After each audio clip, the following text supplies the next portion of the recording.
What is up, my fellow sports fans? Beautiful day today. Started work a little early today because my Yankees are playing at 4:30.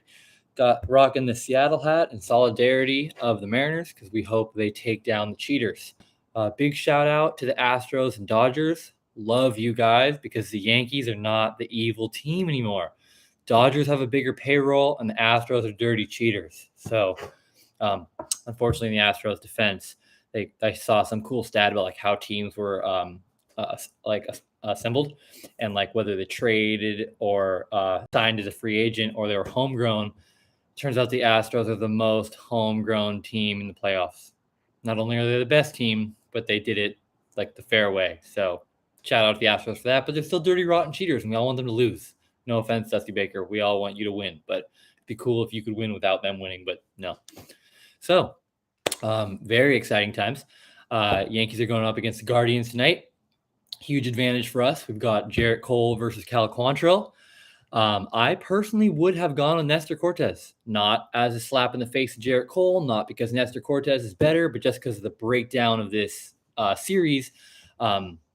Game 1 starter will be pitching Game 4 on regular rest. Game 2 starter will be pitching Game 5 on short rest. If you take a couple miles an hour off of Cole's 96-mile-an-hour fastball, which he probably wouldn't even do because he's a horse, he'd be throwing 94. If you lower Cortez's fastball, that 92, 90, 91, 92 range, and have him throwing 89, that's actually a big difference. So Nestor needs every mile per hour he can get, whereas Cole does not.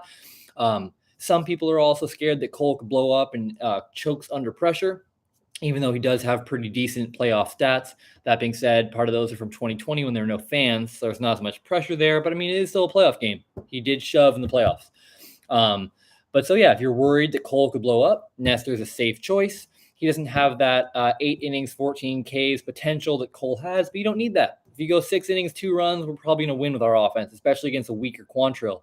So honestly, you could argue that if you go against Quantrill, you want just a solid game, and then you go against Bieber, you have a good chance of losing either way. So you might as well go for Cole and hope he goes crazy and pitches a shutout. So I personally would go Cortez, Cole, Sevy, Cortez, Cole.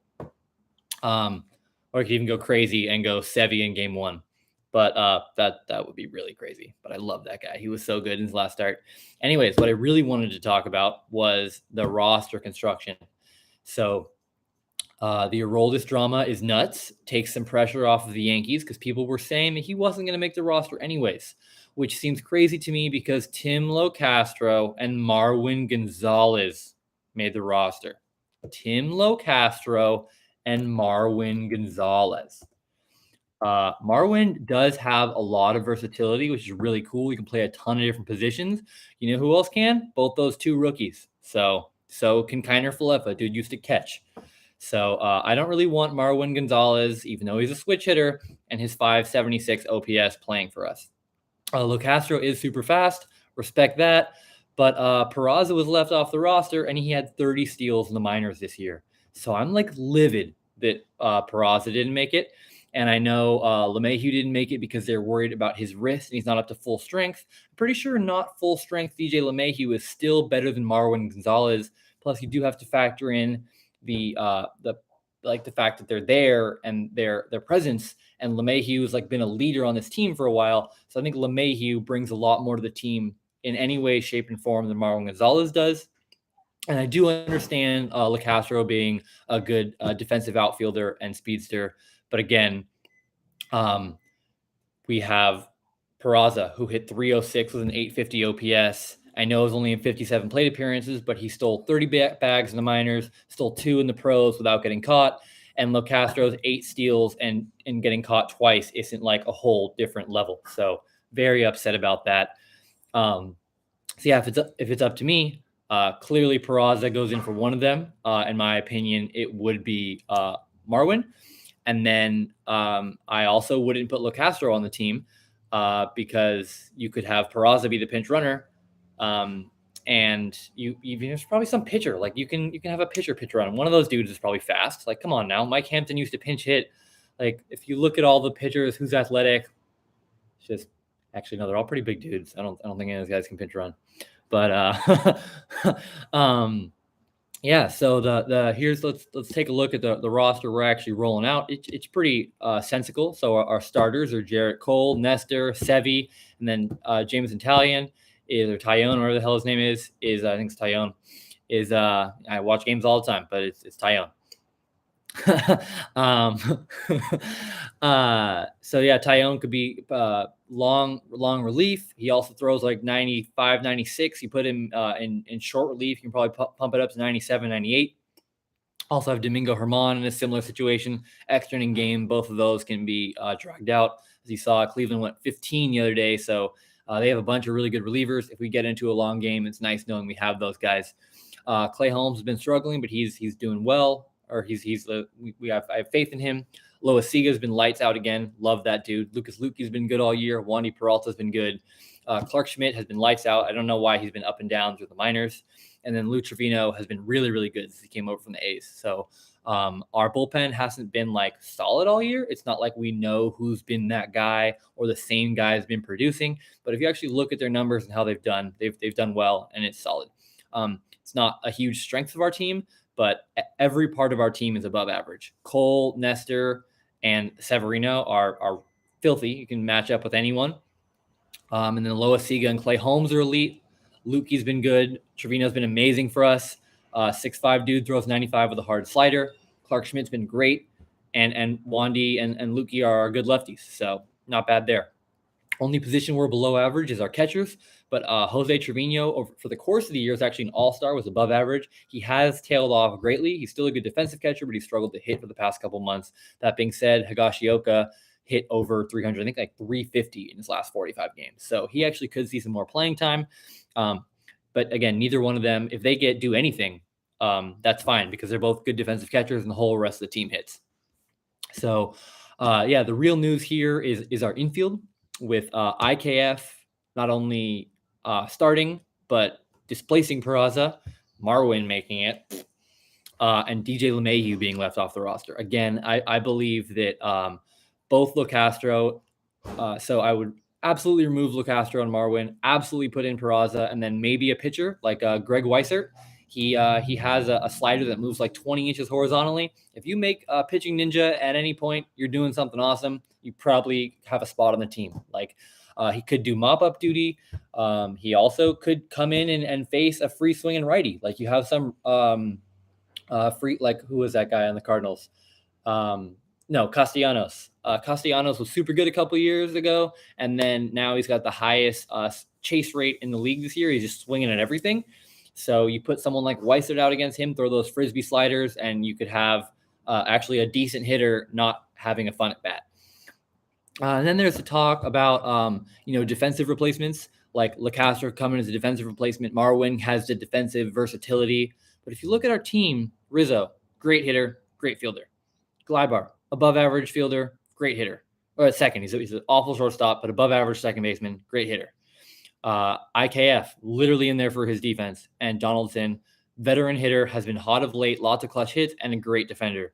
So we don't need a defensive replacement. Marwin Gonzalez would not pinch hit for any of them. I know he's a switch hitter, but if Rizzo is facing a lefty, you're not putting Marwin Gonzalez in for him in the bottom of the ninth. Like, I'm sorry, that's not happening. And then it's not like Donaldson can't hit righties. IKF, if you want to pinch hit for him, you could pinch hit Peraza, who's actually a good hitter, and Glyber you're not pinch hitting for. So I really don't understand why Marwin Gonzalez is in there. If you're saying it's for injury concerns, Oswaldo Cabrera is a natural shortstop. So if anyone gets hurt, if Donaldson gets hurt, Cabrera played right and left field, which you've never done before. Third base is a much easier switch than shortstop, so you could put Cabrera there. If IKF gets hurt, of course, Cabrera is a shortstop. And then Hicks would go to the outfield. And then if Gleiber gets hurt, of course, Cabrera could do that. And then if Rizzo were to get hurt, which is actually the most likely of those because he has been hurt recently, that's another reason why DJ LeMahieu would be nice because DJ LeMahieu is 6'4" and is a first baseman. So I don't really know who would play first base. Maybe Matt Carpenter would play first base, or maybe Giancarlo could figure it out, or actually Aaron Judge is 6'7". He could probably figure it out. So anyway, I could play first base. I'm 6'3". Put me at first base, whatever. DH for me. Let Jarrett Cole hit. It's not that hard to play first base. Although the Indians could bunt, but anyways, Aaron Field is they're all above average at fielding. They're actually good. We had like the second best defense at one point this year. I know IKF is a good fielder, so I'm not an IKF hater. I just do believe Peraza should be given the chance to play. Play him for 2 games. If he didn't get a hit, then play IKF the rest of the way. But he also could be a star in the making. Literally hit 306 and 850 OPS through 57 at bats. So outfield, same thing. I don't really see a scenario where we'd pinch run or pinch hit for Judge or do anything where Judge doesn't play because he's Aaron Judge. So that's not happening. Harrison Bader, we literally traded a 6'6" lefty who's pretty good, Jordan Montgomery, for Harrison Bader for his defense for the playoffs. So he's not coming out of the game. Oswaldo Cabrera is a rising star. Harold Reynolds literally went crazy on live TV saying he should supplant Judge in the leadoff spot. Oswaldo Cabrera should be hitting leadoff. If Benintendi comes back, Oswaldo should be playing left field over him. Just Oswaldo everything. So Judge, Bader, and Oswaldo are locked in the outfield. We got Hicks as our backup, who's a switch hitter, good pinch runner, good team guy. So I don't see why we need Locastro. I know Hicks isn't like a base stealing threat, but he could do it. Like if we make it to the World Series, I know we're in the A. I'm cheating. Why am I talking about the World Series? We can't do that. But if someone like Karinchak, who's not great at holding on runners, is pitching, then Aaron Hicks could totally swipe a bag off him. But again, if we want to go with veterans like we did with Locastro and Marwin, then we want to start, and then that means we start IKF, then and you put Peraza on the bench, then Peraza could be the pinch runner. So again, Locastro not needed. I think you guys have heard by now, I would put Peraza in for either of those dudes. And then also LeMahieu would be solid, but Greg Weissert would work as well. Even Albert Abreu could work. He did struggle as of late. He had a 7.88 ERA in August and absolutely forgot how to throw baseballs at times, but he's got electric stuff. For the year, he's got a 4.33 K to walk ratio. To put into perspective, Nestor Cortez 4.29. So I know he's a starter and it's harder to do that kind of stuff for longer. So Cortez is more impressive, but Clay Holmes throws fastballs every pitch. He throws sliders or sinkers like 80% of the time. He gets strikeouts, and his K to walk is 3.25. So Albert Abreu 4.33 is a whole point higher than him. Scott Efros, who unfortunately needs Tommy John, dude we traded for. Really bad luck that him and Frankie Montas got hurt. But he was going to be our closer, that people were saying. And he has a 3 K to walk, and he's got good stuff. Weissert, who I was just pitching for, who's got good stuff, 2.2 K to walk. So Albert Abreu in his 4.33, he's got electric stuff. You put him in a mop-up situation. If he deals, then all of a sudden you've got someone for the next series. So if you put him in a mop-up and he sucks, then you don't play him anymore. But to be honest, Tim Locastro, Marwin Gonzalez, like the 24th, 25th guys in the roster are really not going to do that much. So if you can give that playing time someone like Abreu or Peraza where they're growing for the future, I'd rather have that than someone like a rah-rah guy like a Tim Locastro to make your bench feel better when realistically they should already be feeling pretty solid. And it's not like Tim Locastro is a super energizer bunny. Like Harrison Bader is a very energizing guy.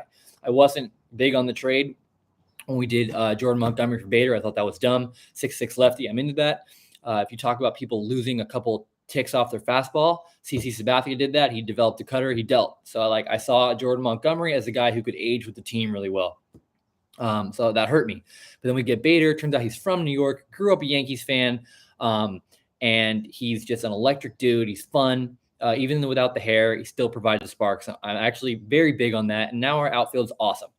Judge, Bader, and Oswaldo Cabrera, easily the best outfield in the playoffs. I'm not going to go team by team and compare. You can say Mookie Betts and whoever all-stars the Dodgers have is better, but Aaron Judge is the best player in baseball. Just kidding, that's Shohei Ohtani. But Aaron Judge had the best season in – how do I do this? Aaron Judge is the best player in the playoffs. Whatever. We'll do that debate another time. It's tough because I'm a pitcher. I'm so biased towards Ohtani. I know he broke the record, so he should be the MVP, but he's still technically not the best player in baseball. Ohtani's faster. He's like the 4th best hitter in baseball and like the 4th best pitcher. That's just like unheard of. But anyways, back to what I was talking about. What was I talking about? Our outfield. So Bader, amazing defensively. Judge, above average defensively. Cabrera has been like a super good defender all of a sudden and has been robbing home runs, can steal bases and can hit. Like that's just the most electric outfield out there. Sorry, not sorry. Our infield's above average. So basically our starting pitchers, killer, outfield, killer. infield holds it down, and our catchers holds it down. So basically, this playoffs really comes down to can Giancarlo hit? Will our catchers hit? And will our bullpen and Jarrett Cole hold up? And Severino, because we trust Nestor, we trust Judge, Oswaldo's hitting right now, Bader's solid. So basically, we just need like Josh Donaldson, Giancarlo to show up. We need Rizzo to show up. But Rizzo's I trust Rizzo. Rizzo will do something. Donaldson's been hot; he'll do something. So basically, it comes to we need production from Carpenter, Giancarlo, need Cole to do good, need the bullpen to do good. So another interesting debate is the lineup. A lot of people are saying Judge should slot back to second or third for that run production. If he hits a home run, you don't want it to be a solo shot. Well, I hate to say this. If he hits a leadoff home run, we're going to win that game. I don't hate to say this. That's a good start. That's a really good start. It's going to energize the team. We're literally winning. That's a baller start. His on-base percentage was through the roof as a leadoff hitter. His numbers were up overall. That is because people were scared to be a part of the home run chase, so they were pitching around him a little bit more than they would in the playoffs. So if you're going to pitch to him more, that means he hits more. So maybe his average and on-base percentage would dip a little bit in the playoffs, but then his slugging percentage would go up because he would be getting a chance to hit home runs. So if you listen to Harold Reynolds and you put Cabrera first and he strikes out and then Judge comes up and Judge walks and then like Rizzo comes up, it's just not as scary. Rizzo up with like one out. He could strike out, he could walk. It's not as scary. But if Judge comes up, hits first. And so second, like honestly, I would listen to Harold Reynolds and I would put someone like Cabrera or someone who can handle the bat second. Your second hitter is supposed to be like a Derek Jeter, someone who can handle the bat. So it would be crazy to put IKF second, but if we put IKF second, then our bottom of the order doesn't suck. But honestly, probably what we would do is put Gleiber second. So you hit Judge first, say Judge walks. If you have Gleiber bunt, he's not that slow. He could bunt for try and get a hit. Or if not, move Judge over, and then one of the next two dudes just needs to get a single. So if it's up to me, I planned out every part of the podcast, all these stats and stuff. I had them lined up, but I did not do the roster, the lineup. So I'm going to do that right now. Let's go verse or righty. I'm going to type this out with you guys real quick. So we go Judge, Gleiber, Rizzo's hitting third for sure. I would actually hit Giancarlo fifth. Dude's been sucking. That would mean Donaldson would hit fourth. Work backwards. Whoever's catching is going to hit ninth. Actually, I like having a fast guy hit ninth, so I would hit IKF ninth. Catcher hit eighth. Yeah, so that's the thing with Cabrera hitting sixth. That's too low. I'm going to go Giancarlo 4, traditional 4 hitter, Cabrera 5, JD 6. So Judge, Gleiber, Rizzo, Giancarlo, Cabrera, JD, Bader at 7, who's ever catching 9th, and IKF hitting or catcher 8th, IKF last. And so that's versus righty. And honestly, it's not going to switch because our team is all righties except for Rizzo. So yeah, that's our lineup. I would go Judge, Gleiber, Rizzo, Giancarlo, Oswaldo, Donaldson, Bader, catcher, IKF. Do I stand by that? Judge, Gleiber, Rizzo. Yeah, again, I would want maybe not game one, maybe, but let's play that. So if we go Judge and then Cabrera with that bunt situation I was talking about, and then you do want to like Rizzo's more of a cleanup hitter. Yeah, Gleiber's good. You want to split up the righties? Yeah, so we'll go Cabrera and then Gleiber hitting third, Rizzo hitting fourth, Giancarlo fifth, JD sixth, Bader catcher, IKF. Just kidding. It'd be Peraza. I do like that lineup more. I think Cabrera fills the role of a 2-hitter more than Gleiber. Gleiber likes to swing for the fences. Cabrera can go oppo. So that is what I would do. I don't know if it was be game one or not game one, but overall my ideal lineup would be Judge, Cabrera, And then Gleyber, Rizzo, I'm open to swapping those, whatever they're into. And then Giancarlo, JD, I'm open to swapping those. I would prefer to have JD hitting before Giancarlo, but these are dudes with egos. Giancarlo is a 6'6" dude with a $300 million ego. So let's let him hit fifth. JD's like 37. So yeah, I think that's the best way to rock it. Judge, Oswaldo, Gleyber, Rizzo, Giancarlo, JD, Bader, catcher, IKF. Because he has been hitting better. Another benefit of Cole pitching game 2 is, no, just kidding. Cole likes Higgy. So that would probably put Trevino in game 1, but whatever. Both catchers are solid. Yeah, it's a shitty time to be an Indians fan. Cal Quantrill is not going to get them a win in game 1. We already beat them one time. I know they have momentum on their side and a nasty bullpen, and their bullpen does terrify me. But I do think Judge has been so hot, and our other hitters have come around a little bit. You put Judge at the top of the lineup where you can't pitch around him because it starts the game off wrong. Like starting the game with a run, you go up to like a 70% chance of winning. So I really think having Judge hit first is monumental. If you do that bunt situation, you have 2 chances to get 1 base knock off a decent pitcher in Quantrill. Whereas if he hits second and walks, like most analytics say, don't bunt with 1 out. Also, analytics or Yankees aren't going to bunt anyways. So why am I even saying this? But I guess this is what I would do. But yeah, and Judge has been so good as a leadoff. So I'm excited for the game tonight. I guess I could talk about the Indians a little bit. James Karinchak is the homie. So fun, literal wild thing. I love Indians making the playoffs. It's fun for small town teams and gritty teams like them and the Rays. That was a great series, and I like getting more notoriety for players like Tyler Glasnow, who's 6'8", throws 99, and can do backflips. He's absolutely filthy. In my opinion, one of the top 5 best pitchers in the league. He's just had problems with injuries. He's a walking strikeout. And maybe I went a little carried away. Maybe he's like top 7 pitcher in the league. But if you ask pitchers or hitters who they least likely want to face, then he does move up in that rankings because no one wants to face that dude. And then the Indians also have Emmanuel Clase, who's just the new Mariano Rivera. It's crazy no one talks about it. His career ERA is literally like 1.6. Like, it's nuts. Let me pull up his career stats right now. His career ERA is 1.47. First year, he was in Texas. Those idiots trade him. They're so bad at life. He had a 2.3 ERA in just 23 innings. And then didn't play in 2020. 2021 comes a full-time star, 1.29 ERA in 69 innings. Then this year leads the league in games played and games finished. 77 games played, 67 of them finished. Also led the league with 42 saves, 1.36 ERA. So just to recap, he had a 1.29 ERA the year before and a 1.36 ERA this year. That is ridiculous. His FIP is also right around there, not quite as elite, but 2.11 and 198. His WHIP last year, 0.96. Holy crap, I didn't realize how much better he'd gotten this year. His WHIP was 0.72 last year. 5.3 hits per 9.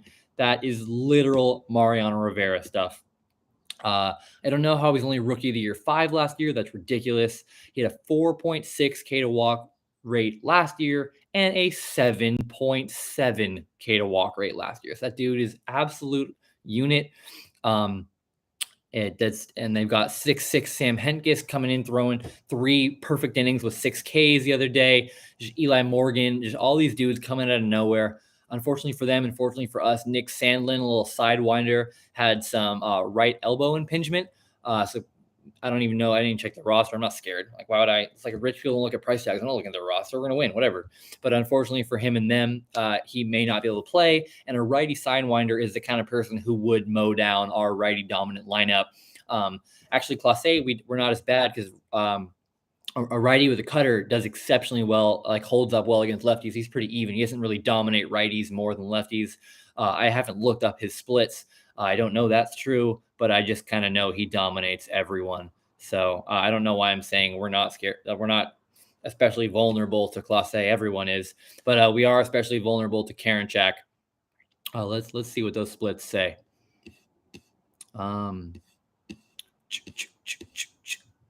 Versus righties. Was I right? I was not right. Righties hit 158 against Clase, and lefties hit 179 against Class A. With a 439 OPS, so a little better, but I was right about the strikeouts. He does have a K to walk ratio of 8.75 against lefties versus 7 against righties. So I guess that maybe is an anomaly. That actually, because cutters jam lefties. That doesn't make sense. Maybe he focuses more because he's worried he's facing a lefty. That's interesting. Can I look up career splits? Let's see if that holds true over his whole career. Now I'm just talking about Emmanuel. Like, I don't care about the other team. I'm just deep diving into Emmanuel Class A. So for his career, I was right. For his career, righties hit 189. Lefties hit 186. So righties have a higher average for his career, and righties have a 492 OPS versus a 479. So righties do hit slightly better for his career, and his K to walk ratio is higher against the lefties. 5.57 versus 5.22 versus righties. So it's not talking out of my ass. I do watch tape. I do know what's up. He does have a 100-mile-an-hour cutter. I am scared. Sorry for saying I wasn't. And yeah, he's actually. So I was talking starters. This is actually the best pitcher in baseball. I don't think enough people realize that. He literally, Mariano Rivera, with less control but throws 100 miles an hour. So it's quite terrifying. I'm looking forward to seeing it. Just kidding, I'm not. But it is going to be fun. Super excited for the game. Should be a good series. Just kidding, it won't. We're going to sweep them. But I do think a sweep is very possible. It's 3 games. We have 3 elite starters. They really only have Jose Ramirez and then like new Will Brennan, some third baseman who's kind of hitting. But unfortunately, Ramirez is a switch hitter, but just give him the Judge treatment, pitch around him. Josh Naylor's not going to kill you. We've got this. It's going to be fun. More importantly, go Seattle. Take down those Astros. Don't want to see Justin Verlander in the next round. Thanks for listening, guys.